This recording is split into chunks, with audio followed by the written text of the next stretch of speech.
I was standing in my driveway in Boulder, Colorado, enjoying my morning coffee when I saw her marching toward me like a woman on a mission. Sharon Whitmore, the president of the Ridgeview Estates Homeowners Association, had that particular look on her face that every homeowner in our development had learned to dread. Her perfectly styled blonde bob didn't move an inch in the September breeze, and she clutched a thick folder against her chest like it contained state secrets. "Zachary Caldwell," she called out, her voice sharp enough to cut glass. "We need to talk about that monstrosity in your backyard." I took a slow sip of my coffee, buying myself a moment. I knew exactly what she was referring to, and I'd been expecting this conversation for the past 3 years. The fact that it had taken Sharon this long to notice was actually impressive, considering how thorough she usually was about inspecting everyone's properties for violations. "Good morning to you too, Sharon," I said, keeping my tone pleasant. "What monstrosity would that be?" "Don't play games with me. That enormous propane tank behind your garage. It's an eyesore. It's not mentioned in any of your approved building plans, and according to the HOA covenants, all exterior installations require board approval before installation." I set down my coffee mug on the porch railing. "That tank has been there since before I bought this house 5 years ago. The previous owner installed it." Sharon's eyes narrowed. "That's irrelevant. It's your property now, which makes it your responsibility. The tank violates Section 12.7 of the HOA guidelines regarding unsightly exterior fixtures. You have 30 days to remove it, or the association will fine you $500 per day until it's gone." $500 per day. That seems a bit excessive. "Those are the rules that you agreed to when you purchased your home in Ridgeview Estates," Sharon said primly. "The tank needs to go. I'll be sending you an official notice this afternoon." She turned on her heel and walked away before I could respond. I stood there for a moment, watching her retreat down my driveway in her pristine white sneakers and matching tracksuit. Sharon had been HOA president for 8 years, and in that time, she'd made it her personal mission to ensure that Ridgeview Estates maintained what she called the highest standards of suburban excellence. What that really meant was that she enjoyed wielding her tiny amount of power over everyone in the neighborhood. The propane tank she was so upset about was indeed large. It was a 1,000-gallon tank, painted a neutral beige color that actually matched my house pretty well. It sat on a concrete pad behind my detached garage, mostly hidden from view unless you specifically walked around back to look for it. When I bought the house, the real estate agent had mentioned it briefly, explaining that the previous owner had installed it to heat his workshop and as a backup heating source for the main house. Since I'd moved in, I'd kept it filled and maintained, and it had saved me more than once during winter power outages. What Sharon didn't know, what almost nobody in the neighborhood knew, was that my tank served a much larger purpose than just heating my property. I went inside and called my buddy Derek, who worked as a facilities manager and knew more about building systems than anyone I'd ever met. "She finally noticed the tank?" Derek asked when I explained the situation. "I'm surprised it took her this long." "She's giving me 30 days to remove it or face daily fines." "Can she actually do that?" "Probably," Derek admitted. "HOAs have a lot of power when it comes to enforcing their covenants. But here's the thing, man. That tank isn't just yours, is it?" "I mean, it primarily serves your property, but if I remember correctly from when we looked at the utility layouts last winter, there's a connection to the backup heating system for the community center." I felt a cold realization wash over me. The community center. The one that Sharon is so proud of. The one that hosts all the HOA meetings. The very same. When they built the community center 10 years ago, the developers cut a deal with your property's previous owner. They ran a line from his tank to provide backup heating for the center. It was cheaper than installing a separate system, and since his property bordered the common area, it made sense. The HOA agreed to help subsidize his propane costs in exchange for the setup. Did they document any of this? That's the million-dollar question. There should be an easement agreement on file somewhere, but you know how these things go. People move, records get misplaced, new board members come in without reading all the old documents. After hanging up with Derek, I spent the next several hours digging through all the paperwork that had come with my house purchase.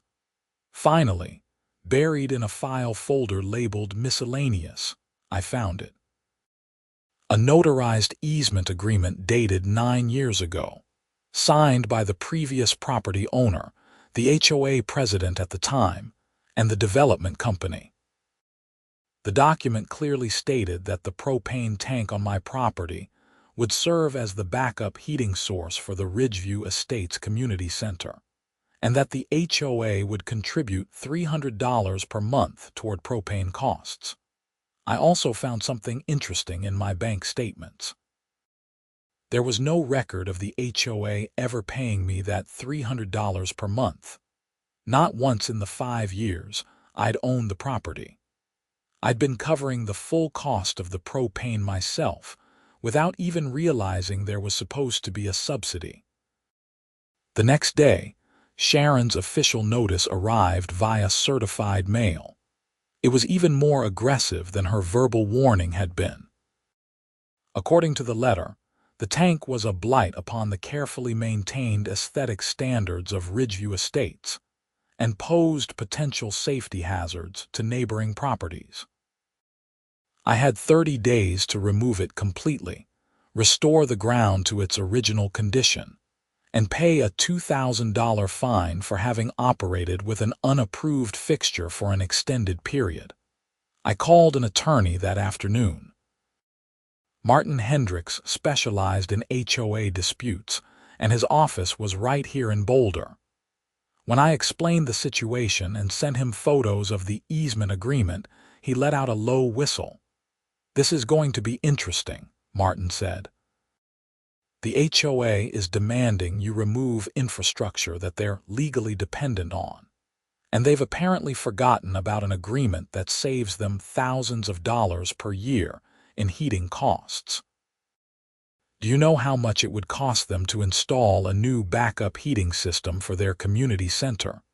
I have no idea. Easily $20,000 to $30,000 plus ongoing maintenance.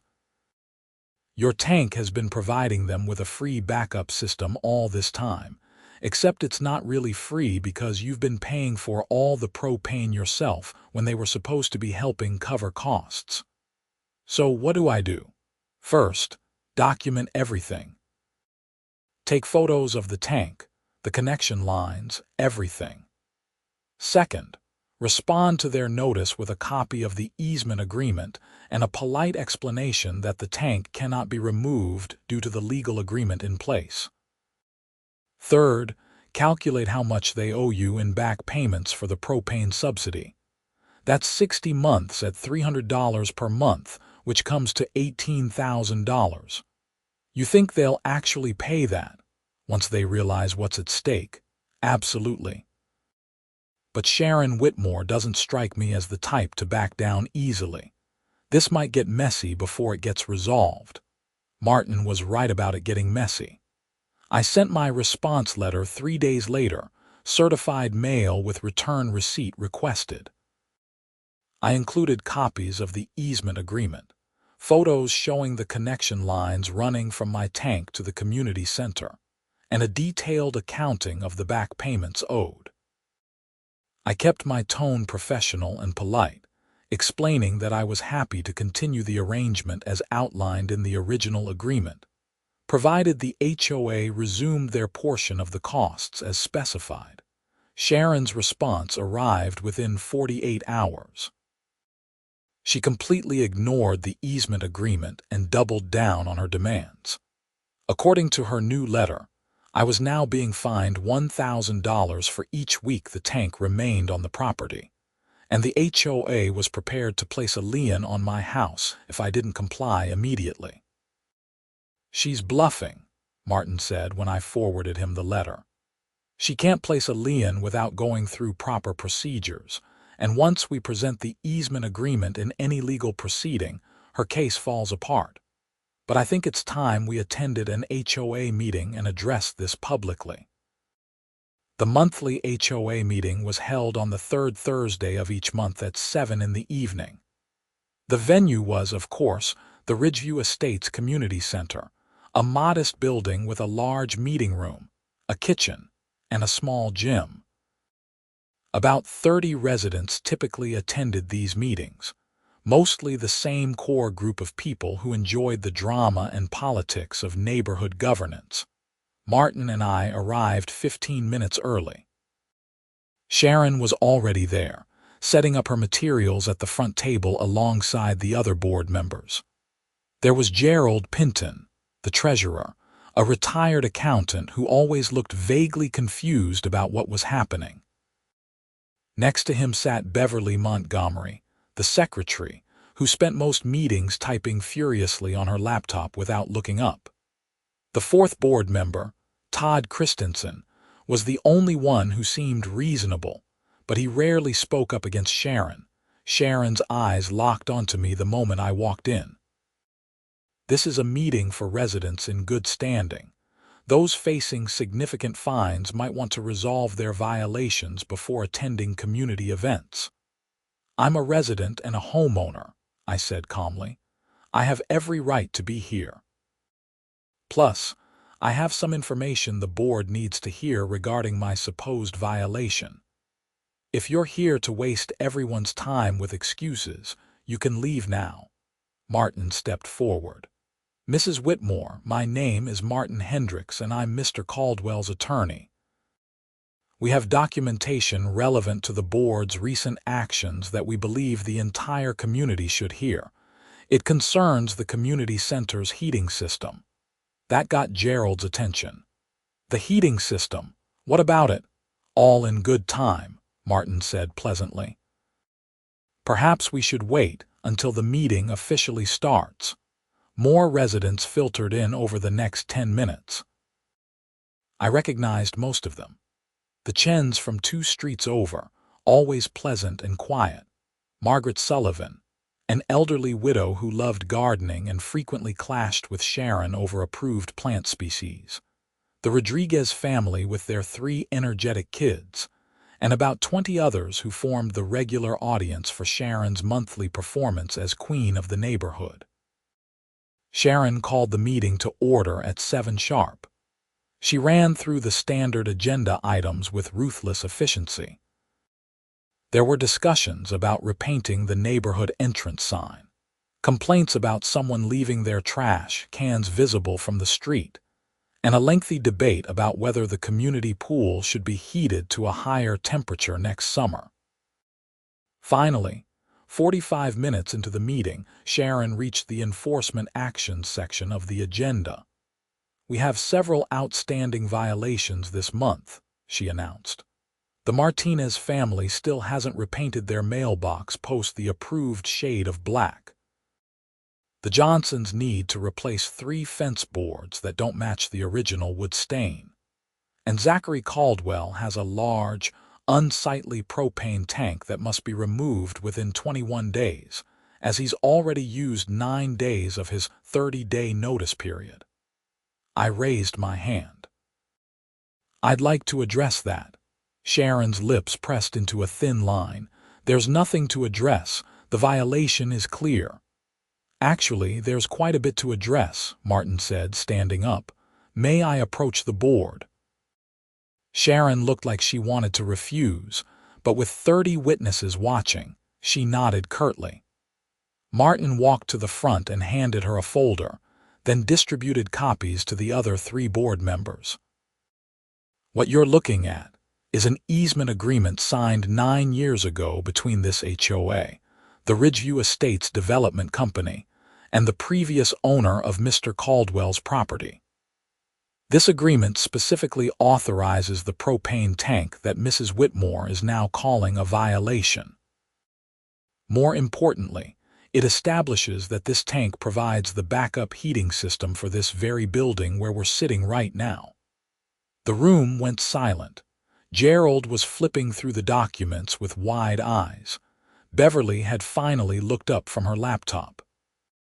Todd was reading carefully, his expression growing more concerned with each page. "That's impossible," Sharon said. "This building has its own heating system." "It does," Martin agreed. "It has a primary electric heating system and a backup propane system that pulls from Mr. Caldwell's tank. There's a line running underground from his property to this building. The agreement states that the HOA would contribute $300 per month toward propane costs in exchange for this arrangement, which was far more cost-effective than installing a separate backup system." "I've never seen this agreement," Sharon said. "That's odd, because it was filed with all the HOA's official documents. It should be in your records. It's also recorded with Boulder County as an easement on Mr. Caldwell's property deed." Gerald spoke up, his voice shaky. "Sharon, do you remember about 3 years ago when we had that cold snap in January and the power was out for 2 days? Of course I remember. What does that have to do with anything? This building stayed warm the whole time. We opened it up as an emergency shelter for residents. The electric heat was out, but the building was still comfortable. I remember we all thought it was strange, but you said something about residual heat from the insulation." Martin smiled. "It wasn't residual heat. It was the backup propane system, pulling fuel from Mr. Caldwell's tank. A tank he's been filling and maintaining at his own expense, even though the HOA was supposed to be contributing $300 per month. How much does he claim we owe him?" Sharon asked icily. "It's not a claim, Mrs. Whitmore. It's basic math. 5 years at $300 per month comes to $18,000 in subsidies that were never paid." The room erupted in conversation. Residents were turning to each other, whispering and pointing at the board table. Margaret Sullivan raised her hand. "So let me get this straight," Margaret said loudly. "Sharon wants to fine Zachary for having a tank that we actually need and that we were supposed to be helping him pay for anyway." "That appears to be the situation," Martin said. Sharon's face was turning red. "This is clearly a fraudulent document. I've been president of this board for 8 years and I've never seen any such agreement." "Are you accusing me of forgery?" I asked, standing up. "Because this document is recorded with the county. You can verify it yourself with one phone call. And I'm happy to show anyone here the physical connection lines running from my property to this building." Todd cleared his throat. "Sharon, maybe we should table this discussion until we can review our files more thoroughly. If this agreement is legitimate, and it certainly looks legitimate, then we need to honor it." "We're not tabling anything," Sharon snapped. "This is clearly an attempt to avoid consequences for a violation." "What violation?" Martin asked calmly. "The tank is explicitly authorized by a recorded easement. There is no violation. What there is, however, is a breach of contract by the HOA for failing to make the required payments. Now, Mr. Caldwell is a reasonable man. He's willing to forgive the back payments in exchange for the HOA resuming the monthly subsidy going forward and, naturally, withdrawing all fines and violation notices." I hadn't actually agreed to forgive the back payments, but I understood Martin's strategy. Offering a compromise made me look reasonable and Sharon look obstinate. Gerald was adding numbers on his calculator. "Sharon, if we have to install a new backup heating system, we're looking at a massive expense. Our reserve fund couldn't cover it." We'd have to levy a special assessment, Beverly added, speaking up for the first time all meeting. Every homeowner would have to pay several $100s. That got everyone's attention. The thought of paying extra fees on top of their already substantial quarterly HOA dues did not sit well with the crowd. "I'm not paying extra because Sharon didn't read the old files," someone called out from the back. "This is ridiculous," another voice added. "Just pay the man what we owe him and move on." Sharon stood up, her hands flat on the table. "This meeting is getting out of control. We're taking a 15-minute recess." She stalked out of the room before anyone could object. During the recess, several residents came up to talk to me. Most were supportive, expressing frustration with Sharon's heavy-handed management style. Margaret gave me a pat on the shoulder. "It's about time someone stood up to her," Margaret said. "She's been ruling this place like her personal fiefdom for too long." When the meeting reconvened, Sharon was visibly calmer, but her jaw was set with determination. "The board has discussed the matter during recess. We will investigate the alleged easement agreement and respond within 30 days. "That's unacceptable," Martin said. "The violation notice you issued gives my client 21 days remaining to remove the tank. Your own aggressive timeline requires an immediate resolution. Either withdraw the violation notice now, or we'll file for an emergency injunction tomorrow morning and sue for harassment and breach of contract." Gerald and Todd had a whispered conversation. Then Todd said, "I move that we withdraw the violation notice against Mr. Caldwell pending further investigation." "I second that," Gerald added quickly. "You can't just—" Sharon started. "All in favor?" Todd asked, raising his hand. Gerald's hand went up immediately. Beverly looked between Sharon and the other board members, then slowly raised her hand as well. "Motion passes 3-1, Todd said. "Mr. Caldwell, the violation notice is withdrawn. We'll be in touch once we've reviewed the documentation more thoroughly." Sharon gathered her materials with sharp, angry movements. "This meeting is adjourned." She left before anyone could say anything else. Over the next week, Martin and I prepared for whatever Sharon's next move might be. We documented everything: the physical connection lines, the tank's maintenance records, the original installation permits from 9 years ago. Martin also filed the easement agreement with the county a second time, just to create a fresh, undeniable record. Sharon's response came 8 days later, but not in the form I expected. Instead of a letter, she showed up at my house with a man in a cheap suit who introduced himself as Roger Morrison, the HOA's attorney. "Mr. Caldwell," Roger said in a tone that was clearly meant to be intimidating, "we need to discuss the alleged easement on your property." "There's nothing alleged about it," I said. "It's recorded with the county. The HOA disputes the validity of that agreement. Our position is that it was signed by a previous board under questionable circumstances, and the current board is not bound by it." Martin had warned me this argument might come up. "That's not how easements work. They run with the land. They're binding on all subsequent owners and parties." "We'll let a court decide that," Roger said.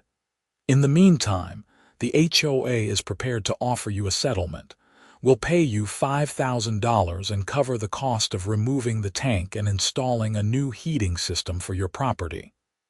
"What about the community center's backup heat?" "That's our problem to solve, not yours." I shook my head. "No deal.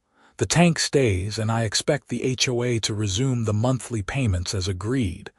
Sharon had been silent up to this point, but now she spoke. "You're being unreasonable. We're offering you a generous settlement." "You're offering me about a quarter of what you actually owe me, plus the inconvenience of removing a perfectly functional system from my property. That's not generous, Sharon. That's insulting." They left shortly after, with Roger promising that I'd be hearing from him soon. He wasn't kidding. 3 days later, I was served with a lawsuit. The HOA was suing me for breach of covenants, seeking an injunction to force me to remove the tank, and demanding I pay their legal fees. Martin was actually pleased when I showed him the lawsuit. This is good. It gets everything in front of a judge, and their case is incredibly weak. Plus, now we can countersue for the back payments, breach of contract, harassment, and our legal fees. The legal process moved slowly. We filed our response and countersuit in early October. Discovery requests went back and forth through November. The HOA was required to turn over all their records related to the community center's heating system and the original easement agreement. It turned out that the easement agreement had indeed been in the HOA's files all along. It was in a banker's box in their storage unit, mixed in with 9 years' worth of meeting minutes and financial records. When confronted with this during a deposition, Sharon claimed she'd never had reason to look through those old boxes. What was more interesting was what the HOA's own records revealed about the community center's heating. The facility's management logs showed that the backup propane system had been activated 7 times in the past 5 years during power outages or primary system failures. Each time, the building had maintained comfortable temperatures thanks to my tank. The cost to heat the building during those incidents, if they'd had to bring in temporary heating equipment, would have been astronomical. In mid-December, with a court date set for February, Roger reached out to Martin to discuss settlement again. This time the offer was better: $12,000, resumption of monthly payments and withdrawal of their lawsuit. "It's closer, but still not enough," Martin told them. "We want the full $18,000 in back payments, resumption of the 300 monthly payments, reimbursement of legal fees, and a written apology from the board acknowledging the validity of the easement." "The apology is never going to happen," Roger said. "Sharon would resign first." "Then maybe she should resign," Martin replied. We went back to waiting. Meanwhile, word had spread throughout Ridgeview Estates about the lawsuit. Residents were taking sides, and from what I could tell, most of them were on mine. There was a growing sentiment that Sharon had been too aggressive for too long, and this situation was the final straw. In January, something unexpected happened. I received a call from Todd Christensen, the reasonable board member. "Zachary, I hope you don't mind me calling directly. I wanted you to know that several board members, myself included, are extremely unhappy with how Sharon handled this situation. We've been trying to convince her to settle reasonably, but she's refusing. I appreciate you calling, Todd. There's something else. We're planning to call a special election in March to replace several board positions. I can't speak to what other residents will do, but I think there's going to be a significant push to remove Sharon as president. Because of this lawsuit. This lawsuit is part of it, but it's really about a pattern of behavior. She's cost the HOA tens of thousands of dollars over the years with unnecessary legal fights. She fined the Harrises $2,000 because they planted roses that were the wrong shade of pink. She tried to ban the Rodriguez kids from playing basketball in their own driveway because she said the noise was a nuisance. People are tired of it. The next HOA meeting in January was the most well-attended I'd ever seen. Nearly 70 residents packed into the community center, and the atmosphere was tense from the moment Sharon called the meeting to order. When the time came for resident comments, Margaret Sullivan stood up. "I'd like to make a motion for a vote of no confidence in Sharon Whitmore as HOA president." The room erupted in noise. Sharon was banging her gavel. "That's not how this works. You can't just, actually, According to our bylaws, any resident can make such a motion during a regular meeting, Todd said, pulling out a battered copy of the HOA governing documents. It requires a majority vote of residents present. I second the motion, someone called out. What followed was 45 minutes of heated debate. Sharon's supporters, a small but vocal group, argued that she'd kept the neighborhood property values high and maintained standards.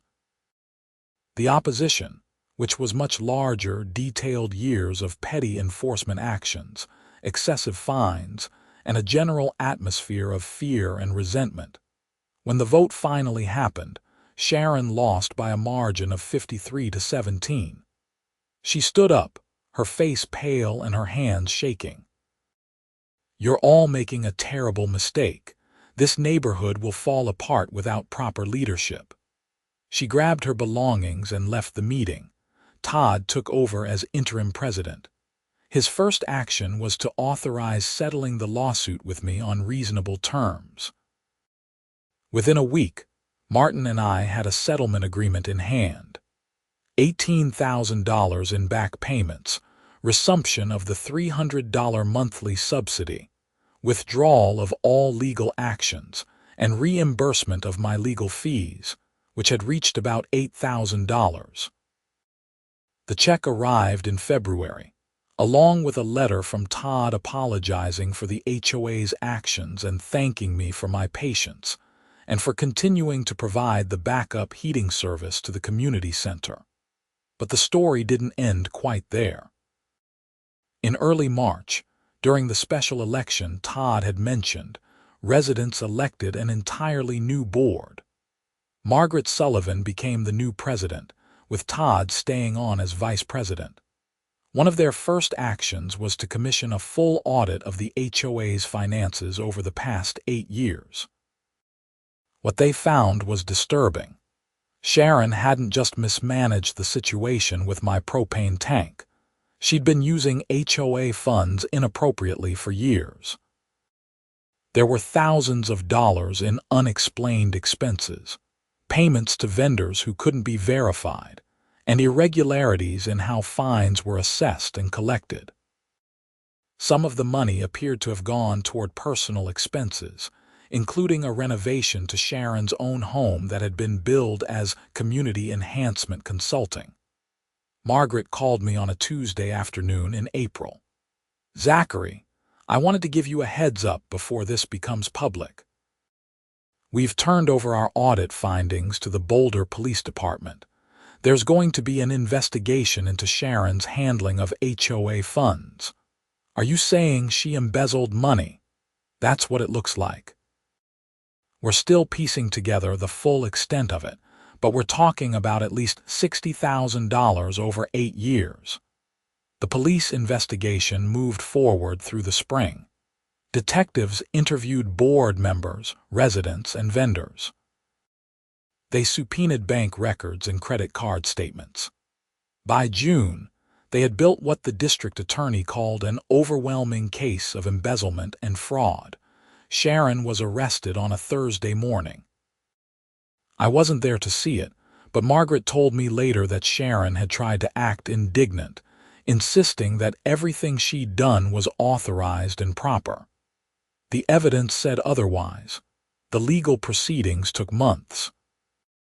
Sharon hired a criminal defense attorney and tried to fight the charges, but the paper trail was too clear. In November, nearly a year after she'd first marched up my driveway to complain about my propane tank, Sharon pleaded guilty to embezzlement and fraud. She was sentenced to 3 years in prison, with the possibility of parole after 18 months, and was ordered to pay full restitution to the HOA. The neighborhood changed after Sharon's departure. Margaret ran the HOA with a much lighter touch, focusing on necessary maintenance and community building rather than petty rule enforcement. The pool parties became fun instead of stressful events where everyone worried about potential violations. Kids played in their driveways without fear of noise complaints.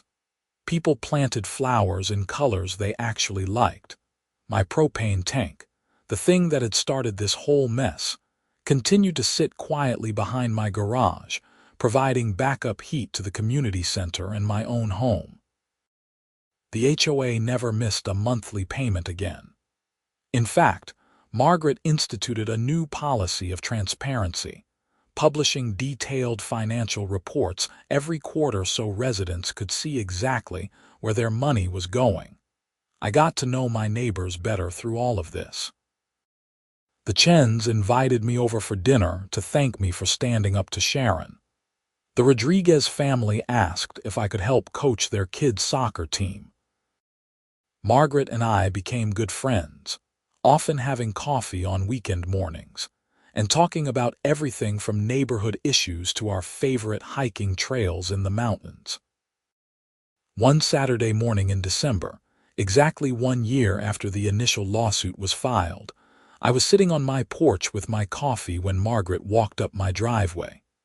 She was smiling, a far cry from the angry scowl Sharon used to wear. "I have something for you," Margaret said, handing me an envelope. Inside was a card signed by nearly every resident in Ridgeview Estates. The message thanked me for my courage in standing up to Sharon, for exposing the financial mismanagement, and for helping transform the HOA into something that actually served the community instead of ruling over it. "This is really nice," I said, genuinely touched. "You did more than just win a legal fight over a propane tank," Margaret said. "You helped free this entire neighborhood from someone who was exploiting her position for personal gain. A lot of people were too scared to challenge her. You weren't." "I just wanted to keep my tank," I said with a laugh. "Maybe that's what it started as, but it became something bigger. Sometimes standing up for yourself means standing up for everyone." We sat on my porch for a while, watching the morning sun burn off the frost on the lawns. The neighborhood was peaceful, the kind of peaceful that comes from genuine contentment rather than fear-enforced compliance. The irony of the whole situation never escaped me. Sharon had been so focused on maintaining what she called aesthetic standards that she'd missed the actual important things. She tried to remove a tank that was quietly serving the entire community, and in doing so, she'd exposed her own corruption and brought about her own downfall.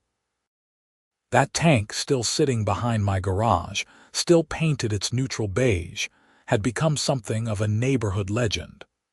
New residents would hear the story and ask to see it, as if it were a monument to residents' rights or something equally grand. I always found this amusing. It was just a propane tank, doing exactly what it was designed to do, but I understood what it represented to people. It represented the idea that you could fight back against petty tyranny and win. It represented the importance of reading the fine print and knowing your rights. Most importantly, it represented the fact that communities work best when they're built on cooperation and mutual respect, not on rigid rules enforced by people who enjoy having power over others. Life in Ridgeview Estates settled into a comfortable rhythm. The new board focused on things that actually mattered to residents. They organized movie nights at the community center, using the backup heat from my tank during the winter months when the heating system was needed. They created a neighborhood garden where residents could grow vegetables together. They started a program to help elderly residents with yard work and home maintenance. The quarterly HOA dues actually went down slightly under Margaret's leadership, despite the restitution payments from Sharon, because the new board eliminated unnecessary expenses and negotiated better rates with vendors. Turns out that running an HOA efficiently wasn't that hard when you weren't skimming money off the top. I continued my normal life, working my job as a civil engineer, hiking the Flatirons on weekends, and enjoying the Colorado lifestyle I'd moved here for in the first place. The propane tank required regular maintenance, which I continued to handle diligently. Every month, the HOA's $300 payment appeared in my account like clockwork. One afternoon in March, about 16 months after the whole ordeal began, I was refilling the propane tank when a family I didn't recognize pulled up in a moving truck.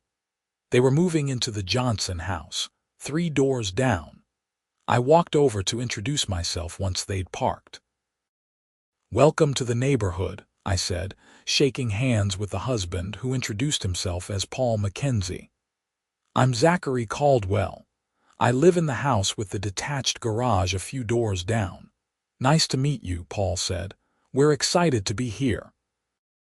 The HOA president, Margaret, has been incredibly helpful with the moving process, very different from our last neighborhood's HOA. "Oh yeah?" I asked. "Our last place was a nightmare. The HOA president was this woman who made everyone's life miserable. Constant fines, arbitrary rules, the whole thing.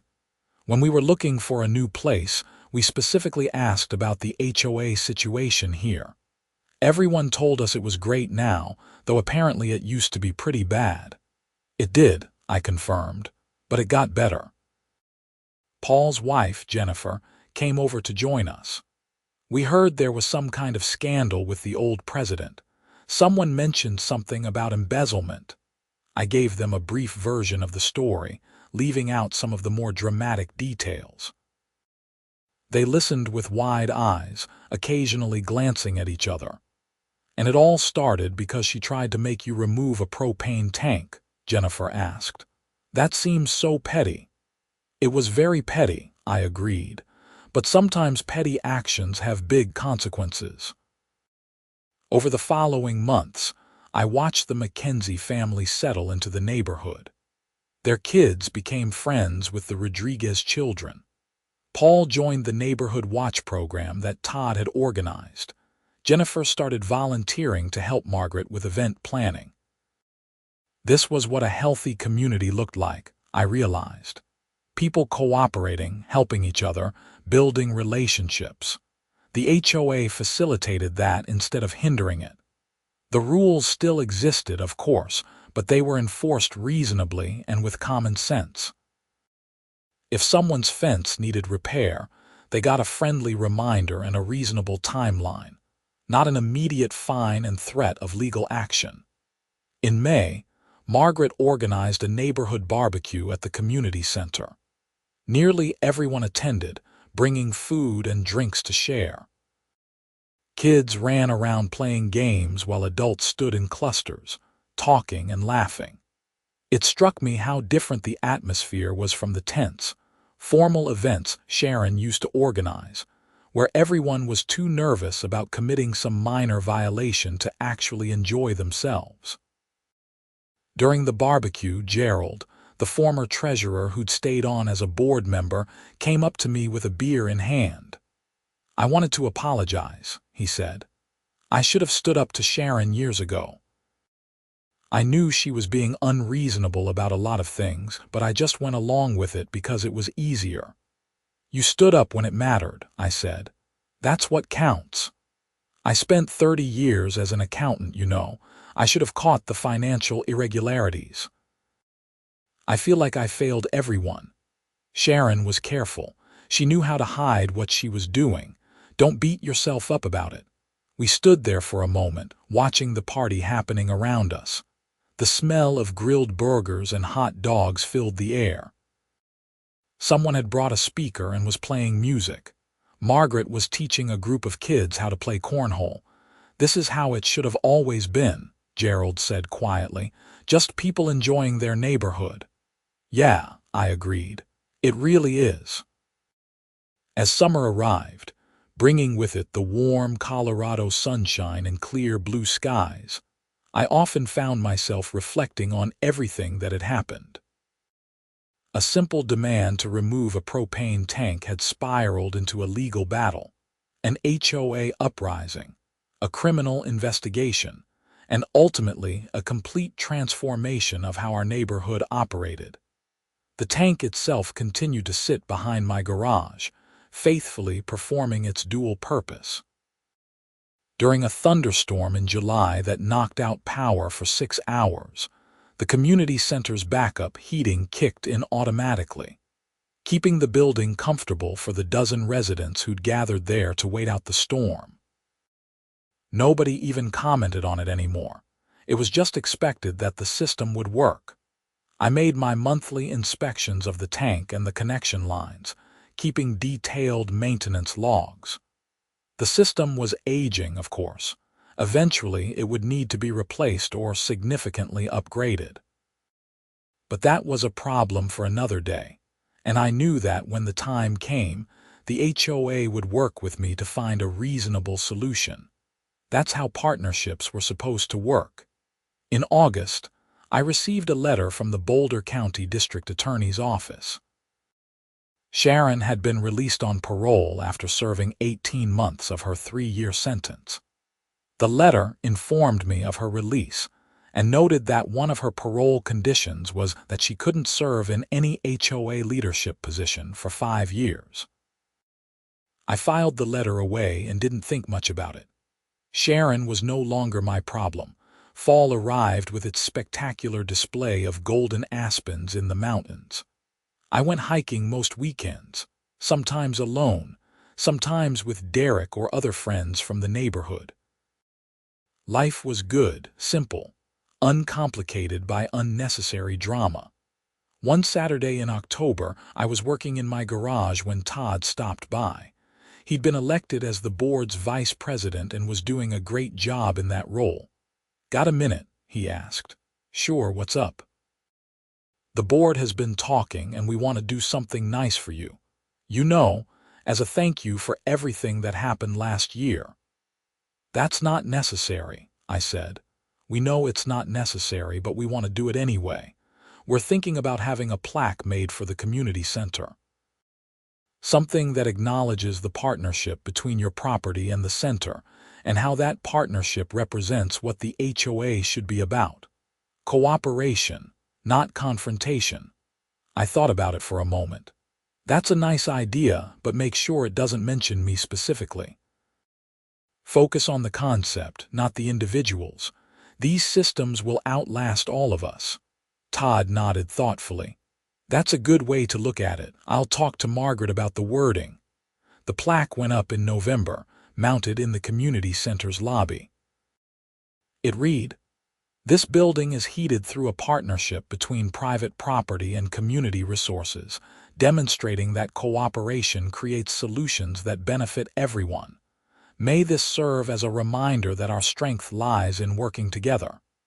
It was simple, elegant, and true.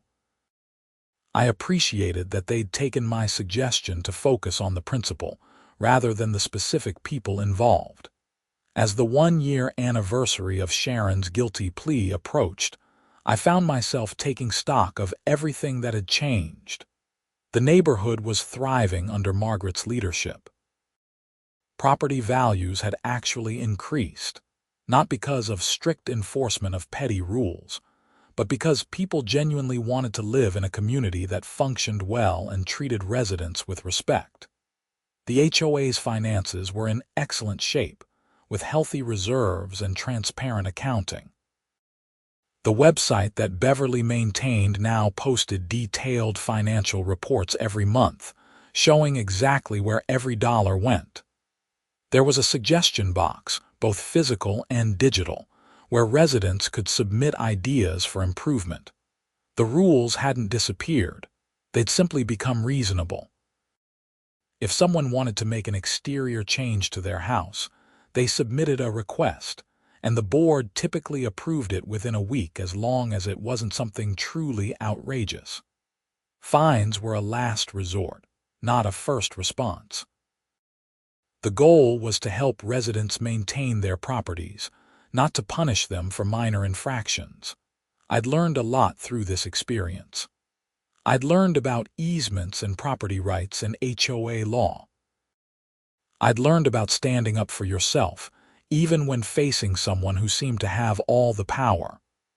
Most importantly, I'd learned that communities are made up of people, and people generally want the same things: to be treated fairly, to have their voices heard, and to live in peace. The propane tank, that innocuous piece of infrastructure that had started everything, had taught me all of this. It had been a catalyst for change, revealing corruption and inspiring a neighborhood to take back control of their community from someone who'd abused their power. Sometimes I wondered what would have happened if I just complied with Sharon's initial demand. What if I'd removed the tank without questioning her authority? The community center would have lost its backup heating. I would have spent thousands of dollars unnecessarily. And Sharon would have continued her pattern of abuse and embezzlement, probably for years longer. But I hadn't complied. I'd asked questions, done research, and stood my ground. And because of that, everything had changed for the better. December brought the first significant snowfall of the season. I was outside shoveling my driveway when Margaret walked over, bundled up in a thick winter coat. "Can you believe it's been 2 years since this whole thing started?" she asked. I leaned on my shovel, thinking back. 2 years. It feels both longer and shorter than that somehow. The neighborhood has changed so much. People actually enjoy living here now. We're a community instead of just a collection of houses with a tyrant in charge. "You've done a great job as president, Margaret. You should be proud." We've all done this together. That's the point, isn't it? No one person should have that much power over everyone else. We're supposed to be neighbors, not subjects. She was right, of course. That was exactly the point. As winter deepened and the holidays approached, the community center hosted a series of events. There was a cookie exchange, a toy drive for underprivileged kids in Boulder, and a New Year's Eve party for families. Each time someone used the building, they benefited from the backup heating system that my tank provided, though most people probably didn't think about it consciously. That was fine with me. Infrastructure should be invisible when it's working properly. It should just quietly do its job without drawing attention to itself. On New Year's Eve, I attended the party at the community center with several friends. As midnight approached and people gathered to count down the final seconds of the year, I looked around at the faces of my neighbors. These were good people, people who'd come together to fix something that was broken, people who'd chosen cooperation over conflict. "Happy New Year!" Everyone shouted as the clock struck 12. Noisemakers blared, people hugged, and someone popped a champagne bottle. I stepped outside for a moment, enjoying the cold night air and the quiet after the noise of the celebration. From where I stood, I could just barely see my house a few blocks away. Behind it, invisible in the darkness, sat the propane tank that had changed everything. It was still just a tank, doing what tanks do. But it had become a symbol of something larger: the importance of questioning authority, the power of standing up for what's right, and the potential for positive change when people work together toward a common goal. I thought about Sharon, somewhere out there on parole, hopefully learning from her mistakes. I thought about all the residents who'd been brave enough to vote for change when the time came. I thought about Margaret and Todd and the new board members who'd stepped up to lead with integrity instead of ego. Most of all, I thought about how something as mundane as a propane tank had exposed corruption, transformed a community, and taught me lessons I'd carry for the rest of my life. A year later, in December again, with the neighborhood now firmly established in its new, healthier culture, I finally had the tank inspected for potential replacement or major maintenance. The technician who came out was thorough, checking every connection, every valve, every inch of the system. "This is good work," he said after his inspection. "Whoever set this up originally knew what they were doing. With proper maintenance, you've got another 15, maybe 20 years before you need to think about replacement." "That's good to hear," I said. You don't see many systems like this anymore, he continued. Most new developments, everyone has their own individual tanks or they're all on natural gas lines. This kind of shared resource setup is old school, but it's efficient. Better for the environment too, actually, since you're not duplicating infrastructure. After he left, I stood looking at the tank for a long moment. Beige, utilitarian, unimpressive to look at, but it had accomplished something remarkable. It had been the immovable object that had forced an unstoppable force to stop. It had been the thread that, when pulled, had unraveled an entire tapestry of corruption and abuse. And now it was just a tank again, doing its job, serving its purpose, asking nothing in return except regular maintenance and the occasional refill. I went back inside my house, poured myself a cup of coffee, and sat down at my kitchen table. Through the window, I could see the neighborhood around me. Kids were playing in the snow. Someone was walking their dog.